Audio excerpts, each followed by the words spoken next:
This week's edition of the Brown Load will only contain thoughts and views of Kedge the Veg. Is it really? Is it? So basically, hi everyone.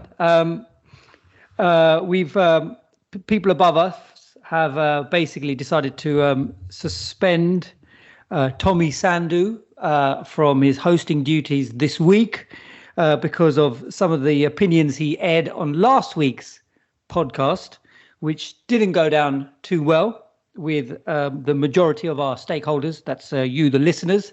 And you've asked for him to be put aside for a while until you guys investigate it via the social media platform of Instagram.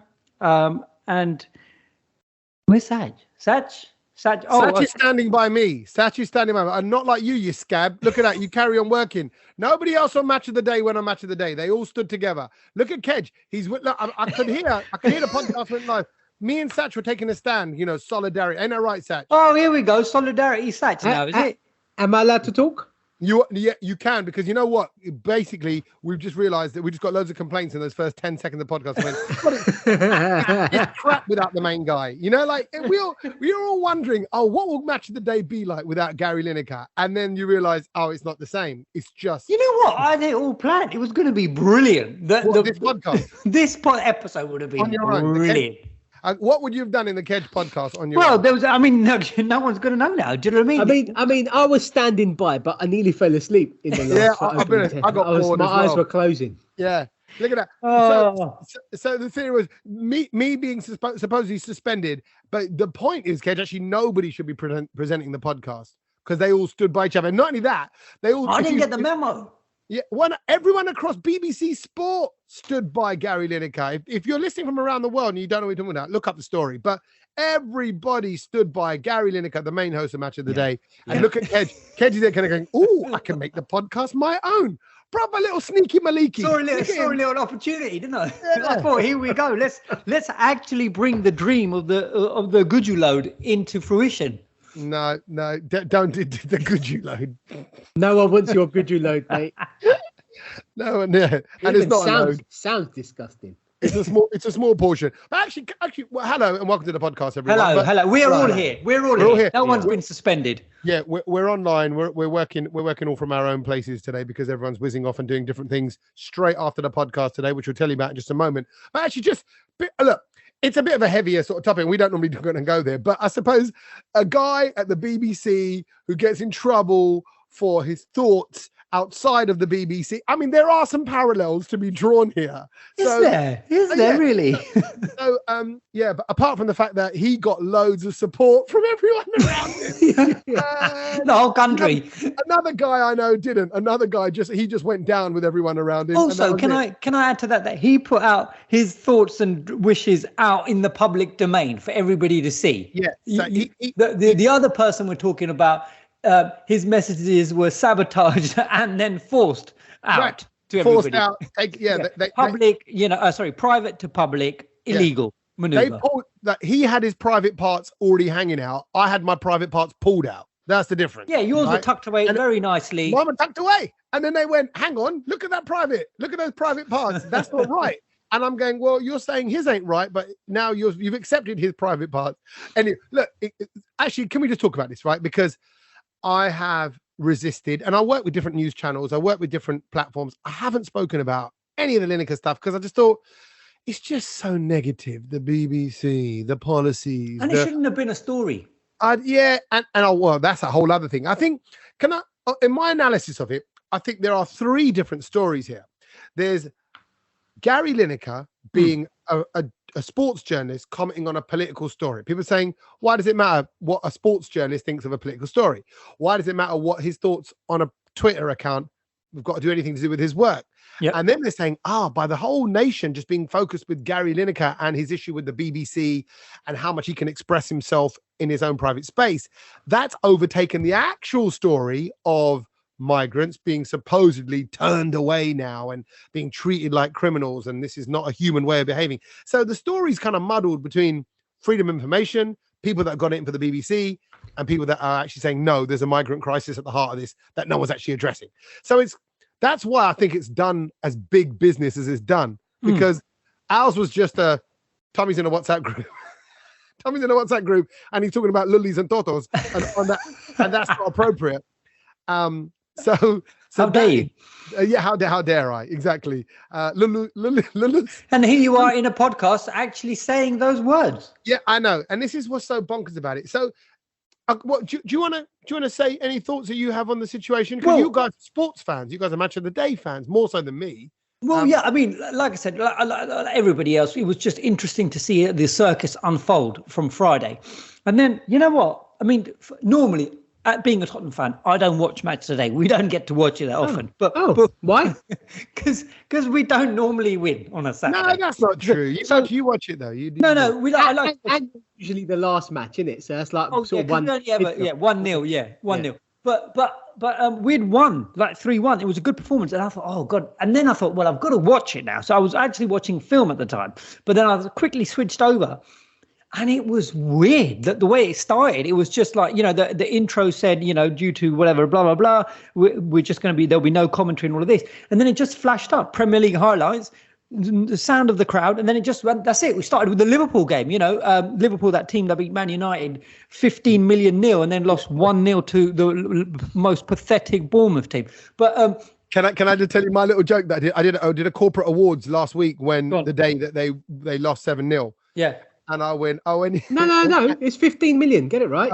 Sorry. Yeah, as reported by our football reporter. I hope you don't mind, Sach. But I thought this was funny. And I went, because I was doing a corporate award show at Leicester City Football Club. So I was in there, kind of one of their kind of lounges, whatever, like doing this thing, 500 people, all high. And I went, oh, actually, any Leicester fans in? They made some noise. Oh, any Liverpool fans in? They made some noise. I went, any Man U fans in? And they made some noise. I went, oh, Sat Sri Akal to you. Oh, brilliant. I quite enjoy my little Sat Sri Akal. Yeah. That's my little... Look at Sach looking away as a Man U fan. No, the 15 billion was there, Sach, to actually just sort of accentuate the fact that, they were so mighty and yet they fell to Bournemouth. 1-0. Anyway, and Salah's penalty basically is still flying around the milk. Where was that going? It was just like a clearance. It was a defender's clearance. But back to the whole match of the day. So can I just say? So as I was saying, I was watching it and I thought I really enjoyed it. I really enjoyed it. It was compressed, really. So say if you watch a normal episode Match of the Day, is what an hour and. It was compressed because you didn't get any of that nonsense chat afterwards. I really enjoyed it. And also, I found myself doing the commentary. Oh, maybe that's worse. I don't know. No, honestly, it's because you do your own commentary. So you're going through the play and then you go, oh, Salah's here, steps up. Oh, he's going to, obviously, this will be 1-1. Oh, he's gone wide, and then, so I was really enjoying it because you get to add all of that. And then you don't get any of those biased opinions against your team when they lose. Yeah. And because they always got it in for, and certain teams, like Sach said, they don't highlight. Certain teams they highlight, they go over the top. And I thought I quite enjoyed it. That's got nothing to do with politics or anything like that. I just thought that's the way. I think for me it was just nice to watch the whole weekend's football in 20 minutes, and that's what I liked about it. There was because usually it's Match of the Day is great, but it is a long. An hour and a half is a long time. To have an hour and a half out your day to watch that, it takes time.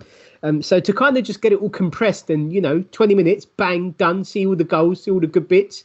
I was quite happy about that. And to be fair, and I think people that kind of watch football now know a lot about it. So you don't really need someone telling you about it. You can kind of. I mean, what are they saying? Yeah. Do you know what I mean? Past this player. The only problem was that apparently there was talks that they might have broken the guidelines because obviously for the blind viewers, there was no audio description.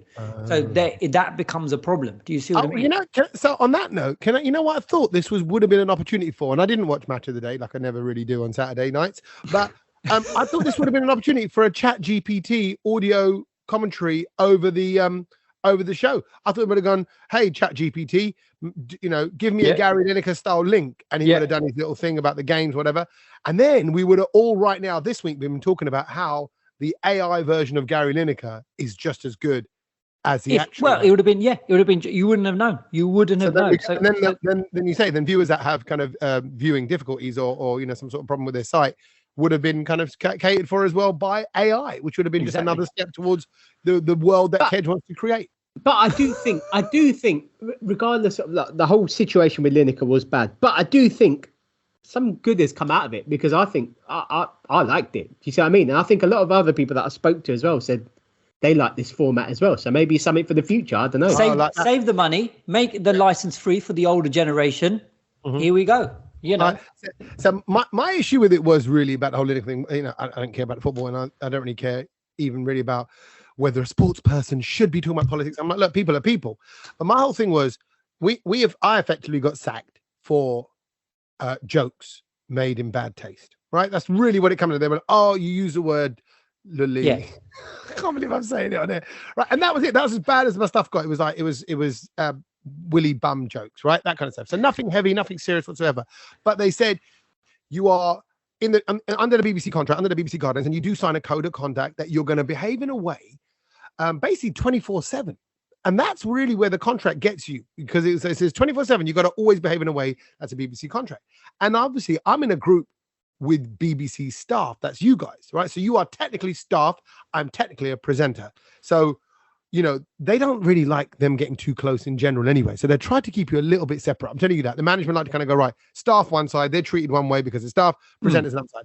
So really what happened was he got kind of, you know, he made a comment outside of his BBC contract, which he's not really allowed to do because he's showing an opinion. But how silly is that, isn't it? I mean, that whole thing about not having an opinion.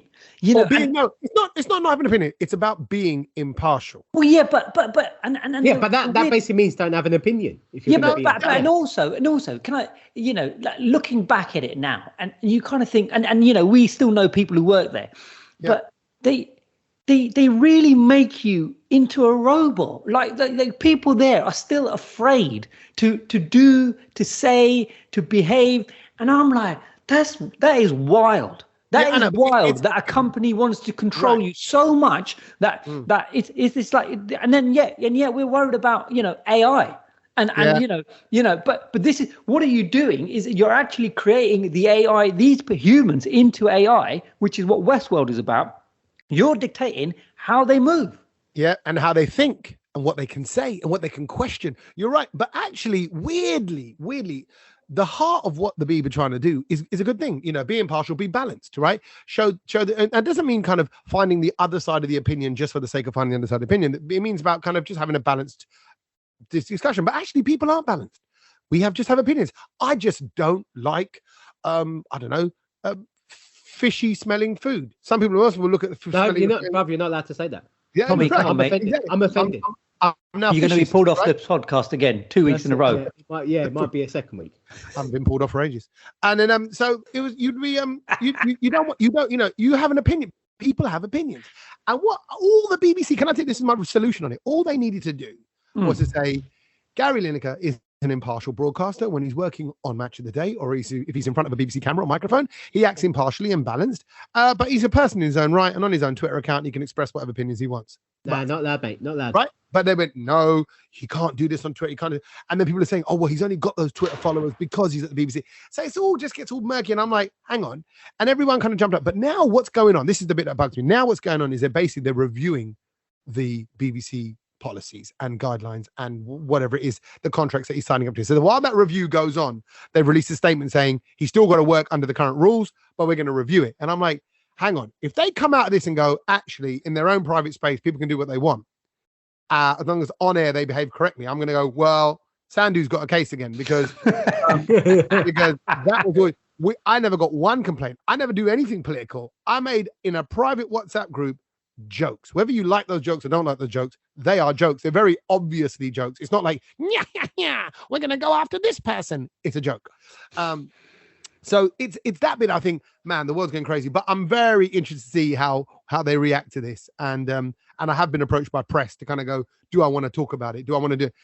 And you think, can I really be asked to kind of bring up? It's just so negative. Look, even this right now. Yeah. I want to do more Lily jokes. I don't want to talk about Lily jokes. I want to tell us about the Hair and Beauty Awards that you were at. For some reason, these people keep booking you. Right, I've been booked for another round, and actually I've been booked for another one again. And can I be honest? This one that we did on the weekend, on Sunday, just gone. I did the Hair and Beauty Awards. It was like proper outrageous. Everybody was drinking and smash. One guy in a tuxedo. I shook his hand at the start of the night. He said, he goes, all right. He goes, my girlfriend's salon's nominated. Gives it a big up. Fast forward an hour and a half later, my man's completely Dudley. He's got his shirt off and he's dancing on the stage. He's hugging me. I could fare his bare white chest against my... Love it. What part of the world was this in? This was in Southampton. I don't think that's a London thing. Nah, they're all... Not that many Desis, I'm guessing? No, there were 2 Desis. And I clocked him and we did the Desi nod. Yeah. All right. And I made a little joke about, like, you know, if it all goes down today, we got each other's back, you know, because we're dominated by Gordon in the room. But it was such a brilliant, fun room. Everyone was so nice and friendly. But this is my interesting observation of the week. I've done 20, 30, 40 curry awards in the last 3, 4, 5 years, right? Loads. Curry awards. I do about 3 or 4 a year, and Indian wedding awards and Indian restaurant awards and things like that. This was a mainstream hair and beauty salon awards, right? So mainly white people. In our previous curry awards, mainly brown people. When they do awards, this is right. When they do You're doing a comparison here. Yeah, absolutely. Because obviously I'm right in the middle. I'm just observing, right? When they do events for Asian people, we do, let's say there's 25 awards to give out. You do a few awards, you do the starters, you do more awards, you do the mains and desserts, and they go home, right? The reason why they do that is because once Desis eat, they're just going to go home, whether they're winning an award or not. Once the khana's done, they are done. Like, no one announces that. No one's ever told anyone that. No one's ever told me that. But it's funny because once we've eaten, it's like, well, what else could there be? Yeah. You mean what? There's a wedding reception. Don't care about that. Yeah, right. Whereas what they do with the let's call it the mainstream event, the non-Asians, is they'll do some awards, give them all their khana, and then finish off the awards. And actually, it goes up a level. People get more after they've eaten. Because they've had the booze, isn't it? So it gets more No. raucous. Do you know what? I'm going to stop you there, both of you, because I don't think that's the case anymore. I think that's very old school. Maybe when it's what's going on right now. No. When you lot were kids and you'd go to weddings and then you got fed and then you all left. But bruv, I'm telling you now, I'll go to an event every weekend. That is no longer the case. People are there to the end. They stay to the very end. Oh, you mean? But you're talking about wedding events? Yeah, weddings, whatever it may be. No one really does that anymore. I think now it's a case of. I think now it's a case of people just go there if they want to go rather than being told to. So it's yeah. I guess there's a lot of people do hang around because obviously they need content for the gram. But I think more of it is just the fact that the Desi Awards seem to go on forever. 40 awards. Do you know what I mean? And also, if it's not Tommy hosting it, it's terrible. Like, I'm sorry, because you know me, I'm just judging the host, and I can't. A lot of them can't speak. A lot of them don't. They're not funny. They don't know how to hold the attention of a room. It's fiasco. It's farcical, and it's terrible. Yeah. Okay, I'm just going to jump in there. Look, the podcast has to be true. It has to be honest. And if I can't be honest here, then there's absolutely no point. Now be careful. You might get suspended again. No, who cares, bruv? Do it. Just bloody do it. Let's go. I'm in that mood at the moment. Come on, what you got? I tell you what, I did that show for Colours, right? And the Colours guys very politely, like, this weekend. So the show just went out over the weekend, and they said, actually, there's another show that we'd like you to present. Oh, here we go. What's it in? What language? This one, I can't say too much just yet, but it's but what is interesting about it was it links me up with India and the audience is there, but they're ready. This one's in pure English, and it's a fun show. It's my kind of format and the kind of things that I love. But they said, oh, we're thinking about maybe you presenting with a female host. There we go. And I dress me up. It'll be easier, honestly. Right. So I turned into Kedge. I mean, look, I just need someone that can speak properly. I can't be on camera with someone who's got that twang in it and go, oh my God, Tommy, yeah, this is really good in it, and I'm gonna do this here and I'm gonna do that. If I I thought you were gonna say another twang, like the Desi twang. Yeah, that's my kind of Desi Asian twang, isn't it? And like, oh yeah, that's so sick. Yeah, we went there and it was a really good place to go. Yeah, and I just don't want. My kids are watching. I don't want my kids to talk like that. I don't want anyone else's kids to talk like that. And even when I suddenly see my cousins, by the way, let's say I've seen them when they're like 12, 13, and then I haven't seen them and they're like 16, 17, or let's say a few years later, and they suddenly have developed this London twang, yeah. Oh, Tommy, that's sick, innit? I'm like, I stop my God. I'm sorry. I'm gonna tell them, I go, beg your pardon? I go, what's happened to your voice? Sorry, what's happened to your voice? Why are you talking like that? They're going, what are you talking about? Oh, man's is this, man's is that. Don't man's is nothing. Don't talk like that. Men, plural up. of man is men. Yeah. It's just, so anyway, my point is, I am looking for a female host. If someone wants to suggest themselves, I will absolutely. Someone who can speak properly. Honestly, it'd be easy if you just dressed me as a woman. At least you know that we'll get on. Send your show rules into Kedge. If you can get past round 1 of Kedge not shooting you down and destroying your dreams, then you get through to round 2. You sound like Simon Cowell. But anyway, so that, I mean, I do like that observation. No, I'm just saying, but sorry, Sach, come back to your point. I think that who you're talking about though is a different generation. The restaurant owners that come to the restaurant awards are a bit older. The guys who party at your weddings now are all in their 30s or 20s. Younger. Of course. And they're going to carry on. Whereas I bet you at that same wedding, the aunties and uncles, once they've eaten, they're chilling. They're chilling or they're going home. I'm not sure. Really? I'm not sure. I think an auntie is quite partial to a glass of rosé things have changed. Things have changed. Only the old people like Kedge are going home. But speaking of brown people being out and about, and sort of us comparing them to, I think the one event that we have to talk about where this year I thought I've probably seen the most amount of brown people at is the Oscars. I mean, it could have been the IFAs. It's diversity in full swing. So we had Rizwan Ahmed, like he was there. He was, and should I tell you the funny thing about that? There were people actually writing articles saying people are shocked to find out Riz's actual accent. I'm like, well, he's from London. What did you expect? Like, what did you think? No, but you imagine, for us, we've seen Riz growing up. We've seen him in the music scene. We know he went to school with you, Kedge. Yeah, he's been on the show a couple of times in the past. So it's different for us. But you imagine for people who are just consuming him in a film sense and I know him from his roles, they probably just, I bet a lot of them thought he was American or just thought he was, something else. So, for sure. Yeah, so I whenever I see Riz Ahmed, it just reminds me of Kedge because I'm like, we could have just swapped him around, like, back then, and things could have been really different. He could have been on the Brownload and Kedge could have been at the Oscars. No. Riz is known for his intelligence. Yeah, that's also true. Yeah. Same school, same cloth. Yeah, Riz is at the Oscars. Kedge is at the Buskers. That's all we need. We don't need any more. But it was just obviously, it made history. The Indians made the Bollywood scene made history at the Oscars this year by picking up the best song. Yeah, I don't know who was it. So who else was there? So basically, that song from RRR, or as Sach's friend Deepika Padukone says it as RRR. It was basically... Oh, no, wait. How did she say it? RRR. And does she say the R at the end of the... She says it. That's how it's said, man. When I saw it on the telly, I was just like, wow. It sounds like a seal. Like, honestly, it does.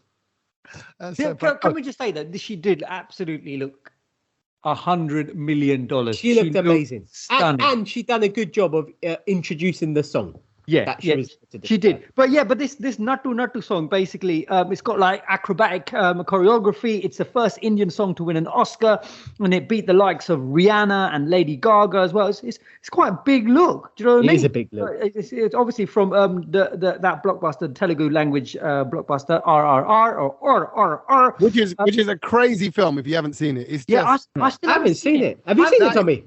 People still tell me, Kedge, you gotta watch it. I just can't bring myself to watch it. I watched it with my father-in-law, and it's weird how it hooks you in. It's very well made. It looks great, like you look, in HD and all that kind of stuff. It comes across as nonsense. No, yeah, it is a little bit. No, but actually, you honestly, I don't know what it is about this one. 10 minutes. It's like I'm guessing it's like the Telugu version of this new film, Pathaan. It's just. Yeah, maybe. It's just. But I don't know what it is. It's all right. It's just all right. It's just if you can let go to it. It's like a fun song. It's like the Macarena, right? We know it's not there as a credible song, but I might watch it. I might watch it. I definitely, I do want to watch it, but I think I might have to wait until I'm on a plane or something where I've got nothing else to do. No, I think it's one for the big screen. It's because it's got so much action in it. It's worth watching on a screen. Like a decent, like just watching. I've had so many people ask me at work, Kedge, what's RRR like? Yeah. Obviously, I am the fountain of all Desi knowledge at work. Yes. Yeah. And I'm like, I don't want to cuss it. Do you know what I mean? I don't want to be that guy who cusses. It's brilliant. But I don't even want to say it's brilliant because I know they're going to see it and they're going to go, God, this is what they watch. This is like Like, But do you know what I also- mean? I just imagine it to be like some sort of jungly business kind of film. No, but also, I like that. I like it, and I find it still funny in those situations where you are the go-to brown person. Then, so they're Oh like, yeah, absolutely. hey, Kajal, we've heard about this RRR doing quite well on the Oscars, right? Tell us a bit about it. And you now have to you can't go, oh, I ain't seen it. It's South Indian. It might be rubbish because they churn out a lot of crap. You can't say that. You got to go. Oh, well, no, I don't. I never want to do disservice to our thing, especially when it's being taken. People are taking interest in it. But I just think, technically, you should correct them and say it's not Bollywood. It's not. Well, yeah, I know, but obviously it's difficult to explain all of that. It's hard to explain that. I just wish that something better had, that we're really proud about, and there has been stuff like that. How annoyed is the Sach guy right now? How annoyed is Sanjay Leela Bhansali? Those people that make great. Yeah, No. Tej, I don't think you can comment on it until you watch it. So shut your. No, correct. That's fine. I can't comment on it, but you love doing that. You love giving it a little your pump. booty hole. Yeah, exactly. Before you've even watched it, so I think go and watch the film, then describe what you think about it. All right, fine. I will do that. Never, but I can tell you about where I did. But you still moan. I'll still moan, but I can tell you about where I did visit, and I can give you the verdict on it. And it's a little recap from last week's podcast. So if you've listened to last week's one, it will make a lot of sense. But basically, I revealed how we had all been using the dividers at shopping supermarkets the wrong way. Instead of putting them sideways, sideways on the conveyor belt, you're supposed to put them long ways so that.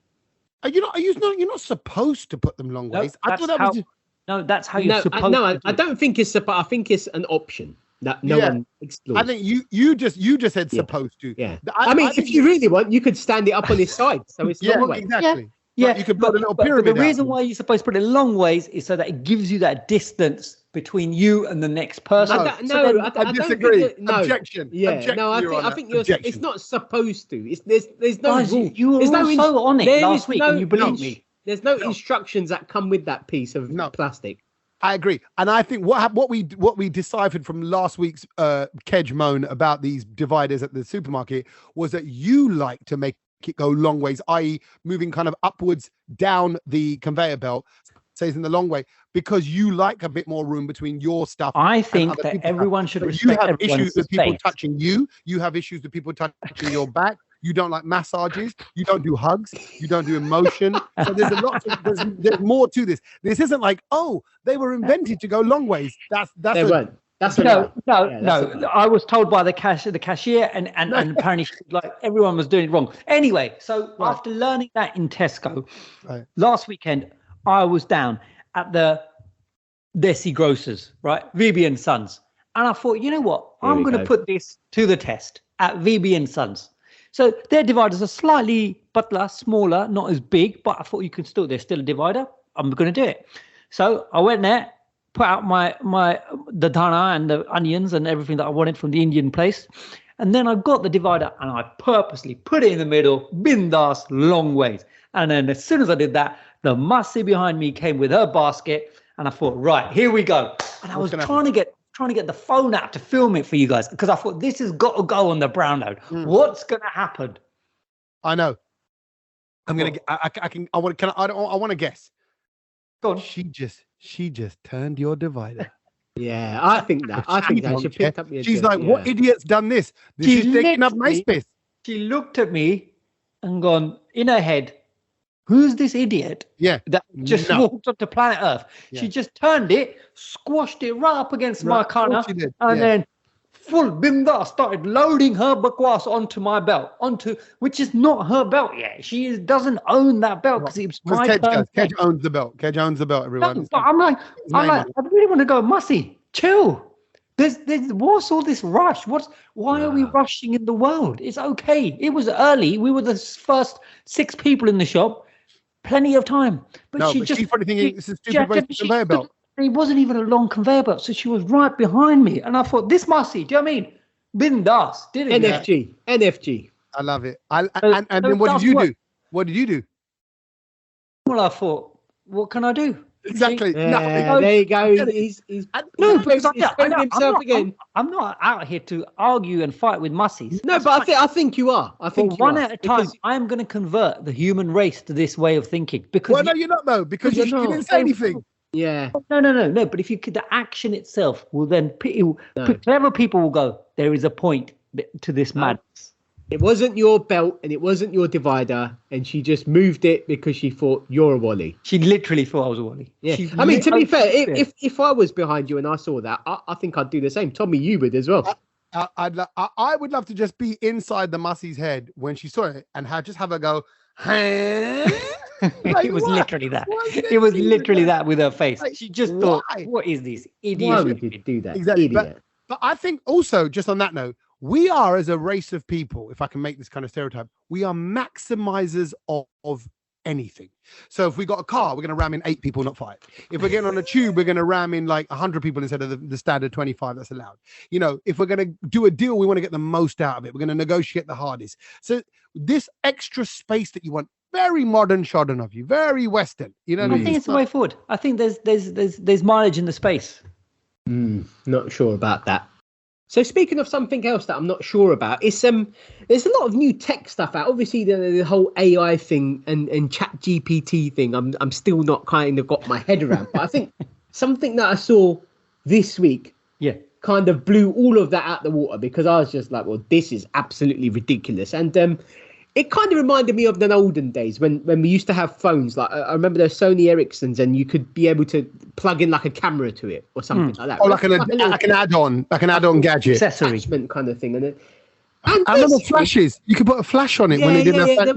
There was a flash. There was like a camera, like a better camera. There was one like rotate and stuff like that. And okay, that's new. But there's a new add-on that you can now get for your phone. Plugs into the bottom of your smartphone. It's like a little sort of thing that clips onto your phone, and it's about how you can share a kiss through technology with the person on the other side. So you both have this device that goes into your phone, and then this device has basically got 2 lips facing you. So when you're kissing these 2 lips, it moves. Yeah. The person on the other end is moving them because they're kissing the 2 lips, and it feels exactly the same, like you're kissing that person, but they're on the other side of the world. So sorry, I'm trying to. Is it like rubber doll lips? Is it like prosthetic lips? Yeah, it's like here you go. I'm going to show you a quick picture for the sake of the. Oh God, that looks. I didn't know what part of the body that was. Yeah, I know. Don't look like lips. No. Yeah, it's like lips on a dummy. There's people using it basically, so you can see what kind of happens. Hold on. So what I'm trying to get to is, does it just do its own thing, or like let's say if I smooch mine in a circular fashion, in a clockwise fashion, you've got a device clockwise fashion on the other side. Yeah, so you've got a device, and Sach would have a device, and then hang on a minute, not me. Yeah, and whatever you do on the device, Sach will feel on his lips, and whatever Sach does, if he wants to slip his tongue in, you will feel that sort of slippage into your mouth as well. Oh, so hold on. So the little add-on gadget that I've got attached to my phone has got a tongue as well. It's got a jib. Well, I don't know if this one. Ked just made that up. I don't think it's got a tongue. But then you could. What it is, you could put it anywhere. You could put the attachment anywhere else, and Sach could be kissing you anywhere.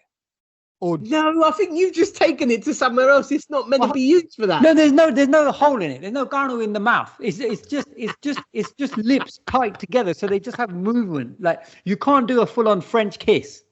Okay, like, it's just the lips, like lips, yeah, just like a. So it's like whatever the lips, like whatever motion you're doing on that end, is getting relayed on the other side on your partner. It is copying that motion. So if I kiss like that.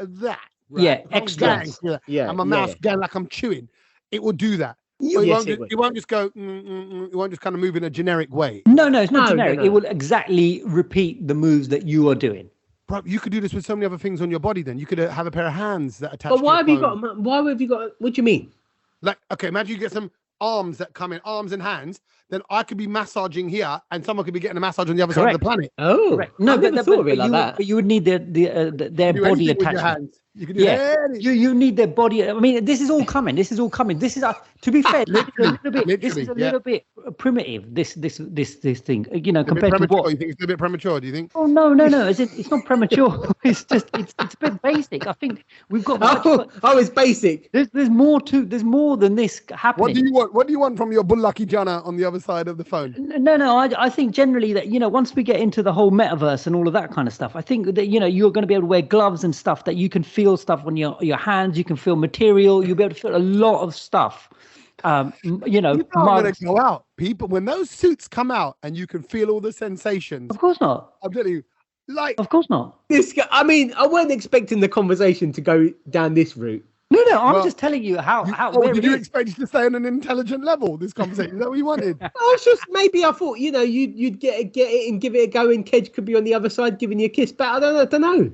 Would you kiss me via the app? No. Why not? You're not actually kissing me. No, I wouldn't do it. No, it's not disgusting. Oh, but then this is now we're breaking into so many different moral codes and everything like that. Exactly. Because then your missus might accuse you of cheating with Sach. Yeah, exactly. No, then I what? think she'll probably be into it. She'll probably want to. Oh, okay, fine. But that makes it even worse. I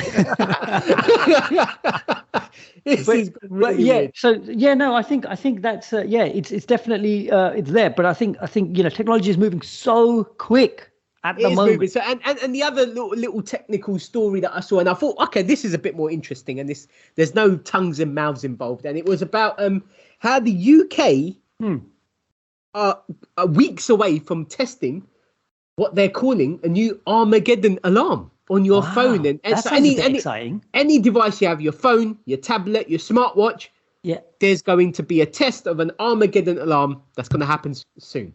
Oh, so we're all going to get to hear it. Yeah, you mean what by Armageddon? Because I think Armageddon is like another planet, another meteor is going to hit our end of the world. It could be that. It could be that. It could end be of the world. Some massive emergency. The message could be there's a meteor on the way. Go and hide under your bed. I don't know. Whatever it may be. What happens? What do you mean? So we get the message. It's like this. Whatever it is, it takes over your phone. Doesn't matter what network you're on, where you are. The message will be put onto your phone or your tablet or your smartwatch, and it will say whatever the message. It's going to have to be in different languages, and it could be. You're going to need Gujarati, Punjabi, Hindi, Swahili, all of that as well. Well, I don't know. We're in England. I think it could just be in English. Yeah. Well, no, but we have many different. Well, then I'm sorry. If you're going to go through every single thing, then the Armageddon's already happened and you've died. Yeah. No, that don't make sense. Come on, you've got to have it. You've got to have it. So you're going to go, all right, cool. People of Wembley, you're getting in Gujarati because yes, there's loads. Absolutely. That's all they need. Do you know what I mean? They don't need a lot of words. I think if you just, rather than do that, if you just tell everybody what Bagor means and then just send that to the planet. That's all it is. So you mean don't tell the English people, actually all you need is Bagor, because I think Bagor has more sort of impact than just Bagor, look, if you say Bagor, no one's going to listen to you. They'll probably just stand there and laugh. The whole point of this is that if there is danger to life in a public space nearby, that's what you're going to get the alarm for. Like, if you're near me, you're going to hear Bagor. Oh, okay. Well, that's not an alarm, is it? Yeah. Well, no, but I think the Indian version of this, some Indian Silicon Valley company should start inventing the Desi version of this. Because can you imagine if all of India all of a sudden you just hear this massive... exactly. That doesn't make sense. It needs to give me some instructions. And to be fair, I was thinking about this and I was just like, well, I know that other parts of the world already have this. Because I remember once I was in the UAE and someone's emergency alarm went off. Yeah, go on. I was just thinking, I remember this. And loads of people got... No, it was in English, Kedge. It wasn't in another language, you Wally. It was in English. What was it? Why are you just making it wrong? It's an actual serious thing where they're going to tell you something's going to happen. And he's just trying to make a joke out. I don't understand why English is the predominant language. I feel really offended by this. I can't believe you make you're focusing on that. The planet's going to die, and the kid's like, "Well, I'm not moving because it's written in English." Yeah, but so okay. This is really this is like a all stations panic alert. Yeah, it could be, you know, like you had the air sirens back in the day, like Kedge would probably say, "No, I want that in Gujarati. Can we have a Gujarati siren?" Is this a bit more Desi? Yeah. The noise that it makes. Yeah, exactly. I mean, the sound is fine, but if you're going to go into language, I think you have to at least cover a few of the major languages of the world. But no. I do love that Sach is bringing in all this sort of techie news to the podcast, because normally it's me. And I was going to. No, hang on a minute. Like the two things I saw were the kissing thing. I just thought was weird, and I thought that's ridiculous. And this thing, I thought I don't know how I'd react if I saw that message come through, because we've not experienced that in all the years that we've been, where your device just tells you something. Yes, correct. It does. It is a little bit scary. It's a bit scary. Yeah. And it also feels like they know something that we don't. Yeah, and actually, I saw something on TikTok. They were just winding or pranking a guy, and they ran a video on the screen where they just made it up like, and a meteor is about to hit planet Earth, and we're advising everyone. And he's watching it. Obviously, it's a wind-up thing video, and he's going to go, oh, Jenny, get in here! Oh, it's happening! And I felt so bad. I'm like, the Bajana thinks the end of the world is coming, and they're all cracking up. They're having to walk out the room. The rest of the family, his daughters and stuff, and you feel for the guy. So, but this is the real version of that. And by the way, the lips thing, that can totally work for Desi arranged marriages.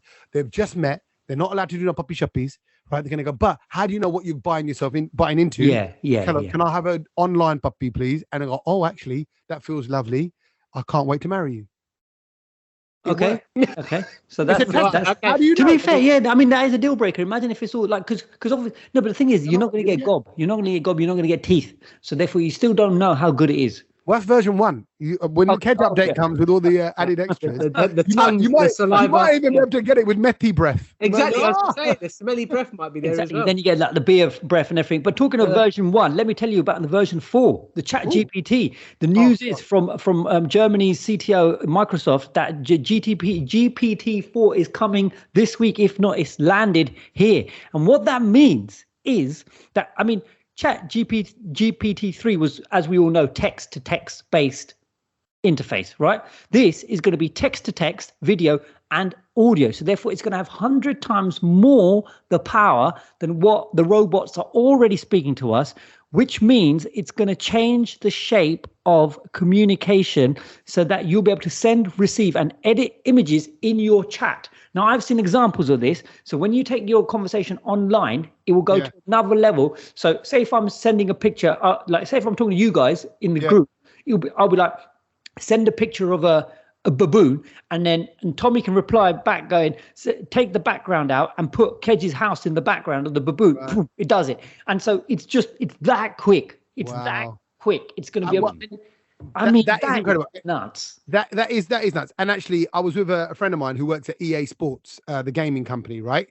And he goes, the what? And I said, oh, surely things are just moving every day. He goes, it's crazy. What's going on right now? He goes, and not only that, he goes, not only are the games changing. Oh, by the way, he does a lot of the legal side of it. So he's doing all the contracts with players and managers and to use their likeness in the games, like, so it's all all the rights. He goes, that's the kind of, the bread and butter of it all. He goes, but there's some really exciting things happening. For example, on the note what you're saying, Kedge, he goes, for people that have mobility issues, you will soon be able to play FIFA with your eyes. So it will just look at your eye movement to pass it to this, to that. And he goes, and that's amazing that you can actually bring the game to people that previously would not have been able to play the game. So you're right. If you're saying this is happening and they're adapting pictures and all that, and we know there's deep fakes and all those things, and now these games controlled by your eyes, I think we're only scratching the surface. That's why this kissing lips thing is a bit basic. Do you see what I mean? It is. Do you know what? It's I was just thinking that. And I was like, to be fair, though, that's where Sach is at in his understanding of this, which is fine. Basically a strap on with lips on it. For your phone. And that is, if cool. You haven't already thought, at least that. Sach is there. At least Sach has got there, so that's fine. We're moving. We're moving in the right direction. And the other direction, and talking of movement, I want to bring to the table is this unbelievable cruise that is now available for all of us, and basically what, ship cruise, like a cruise like that. It's advertised. There's this company. Its latest package is advertising cruise the world trip of a lifetime, and this is like the ultimate bucket list world cruise, because it's basically a 3-year world cruise. So you go 130,000 miles across 7 continents, 135 countries. I mean, how many countries are there in the world anyway? That's pretty much all of them, right? You get to visit 100 tropical islands. And what they're saying is, this is the new way to live. So obviously, you're not going to be able to get a holiday for 3 years. No. So you just take your work on. They've got all the best Wi-Fi on there. So you work. So imagine you could be on the deck. You could be at the Bahamas one day. You can do your meetings. You can absolutely do it all. It's all there. The food. It's tricky to pick the kids up from school, though. A little bit tricky to do in school. Take them with you, innit? Take them, teachers with you. On there as well. Not that much money. You do that as well. 30 grand a person that it works out as, I think, a year. 10 grand a year. 30 grand a year. 30 grand a year. Okay, right. 30 grand a year. And yeah, it's super. So that's less. That's about 100 quid a day. Less than 100 quid a day. So do you know what I mean? Like, sell up, no mortgage, get rid of all of that. It's probably cheaper to do this. You're going around the world. I mean, you would be such a different person after 3 years. I just think it's unbelievable. There's only 1,000 passengers on there. 82 quid, Tommy. 82 quid a day. Yeah, that's nothing. No. Hold on a minute. I think I'll spend 82 quid a day at Greg's.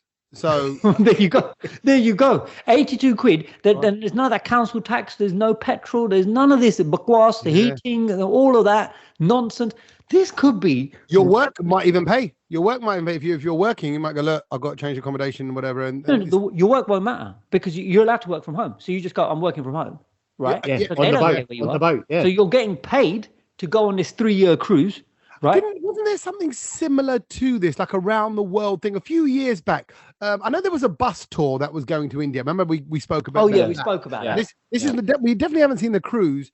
And I remember there being like these really expensive holidays where you can visit all these. I think that was like a private jet thing that you get to fly to 20 countries, but nothing on this scale. And would you go? 3 years. Definitely. Would you go? Because I'll be honest with you, I don't know about Desis and cruises. Yeah, I think there's an issue with brown people on cruises. What in what way? Boats, yeah, but not cruises. You had to go there. No, but I don't think. I don't know. I mean, I think the older generation. I don't think anyone our age or younger has this bucket list. I really want to go on a cruise. Do they? Do you, Tommy?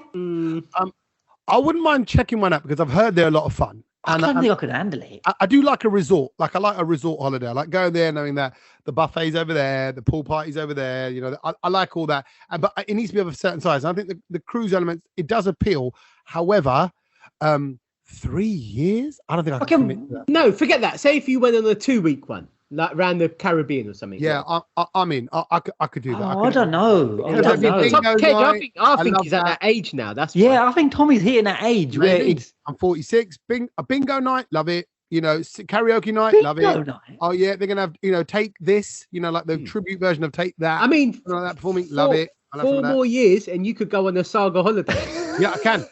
Funny enough, I thought that. I heard the advert for Saga Holidays, and it actually sounded appealing. They went, hold on, so is that Saga Holidays where you just Makki di roti and Saga Holidays. Well, I'd go on that holiday now. Yeah, exactly. You just get proper Desi kind of. But I heard the Saga Holidays advert. It says something like door-to-door service. We pick you up from your door, all your transfers, all your luggage being shifted from one place to another. That's all covered. This is the way to do it. Saga Holidays. And I thought, that sounds lovely. I'm in. Yeah, I must be. Wow. I mean, yeah, no, I look, my folks have been on a cruise, and I think they said it was probably one of the best holidays they've been on. So I know people do like it, but I still think it's for an older person. It's not. Yeah, it don't appeal to me because it's a bit restrictive. I think being on a boat for 2 weeks. Look, you stop and you get off and stuff and go to different countries, but still. If I said to you. I've watched Titanic, so it don't really appeal to me. No, the Titanic thing is definitely one to put you off. But then I've also watched airplane crashing movies as well. It doesn't put me off flying. But if I said to you, Kedge, this is an old school Bungra garage ship. I'm there. Right, Straight. There's actually a rave ship. You know that in Miami. You can go from Miami to Mexico, and it's just 2 weeks of raving. My mates have been on it. I mean, that is the dream, isn't it? Mets and Tricks, Gubby Sandu, and then you get So Crew, all on the same cabin. Brilliant. But I think it's like big DJs like Tiesto and stuff like that on it was huge. Like are you saying my boys from up north are not big enough, Sach? Are they Tiesto or Roger Sanchez? I don't think so. Yeah, I mean, Tiesto weren't around in 2002 when these guys were ripping it up. I'm sure he was, Gage. He was. He's been around for ages. And so is Roger Sanchez must be about 70 years old now. And he's still amazing. Yeah. But I tell you what, the feedback from that cruise was when they went on it, they were like, the party just didn't stop. So when you wanted to go bed at like 8 in the morning, that's it. You just it was still going on. So it sounds like Vegas, doesn't it? It sounds like Vegas on a boat. But Vegas, at least when you go to your room, it's quiet and you can just chill. But here, you're going to just be there exposed to everyone being crazy nuts. I don't know. It still sounds good. I tell you what, I'd go to the rave one, definitely the rave one. Maybe not the 3-year one, or perhaps one day. I probably would if the kids were grown up. Me and the missus, 3 years. You can get me on email. It's a good shout. It's a good shout for 3 years. Right. Things we learned this week. Things we've learned. I'm going to go first because I think the one that I'm going to tell you about this week is going to absolutely blow your socks off. Go on. And it's about the song Murder, She Wrote, Shaka Demus and Plies. That song. Murder, She Wrote. Give us actually, because I know you probably be good at this. Give us not the first line of it. I say the first verse of it. How does it start? So it goes, murder, she wrote, murder, she... And then it goes, murder, she wrote. And then it goes... What is that? A pretty face, back, That's it. You've gone past it. Okay, well, there you go. Okay, so we've established there's a pretty in there somewhere. Yeah. But people just make that noise. But what is those words? Okay, hold on. Let me get it. A pretty face, and but what do I say? You know what? I've sung it I'm a pretty face times. No, it's the words are pretty face, bankrupter. No. Tell you what, no. That's what I see. No, because it's dancehall. It's a pretty face and back, like her back runs back, something like that. No. Back. Because your pretty face makes me bankrupt. Your pretty face me bankrupt? No, it's not. No. Pretty. No, it doesn't make sense. It's just pretty face. Yeah, but that doesn't fit. It doesn't sound like that. But you have to assume pretty face bankrupter. No. At least you've got the melody right because it is along those lines. But I actually found out what he was saying today. It's not bankrupter. And there's a lot of people. Is it bad karak chai? Is it a pretty face and bad karak chai? There's a lot of people that just make noises. It's like that's not even the word. So I've seen loads of people sort of mime that. And to be fair, I never knew this. The actual words are a pretty face and bad character. Oh, bad character. Shut a pretty face and bad character.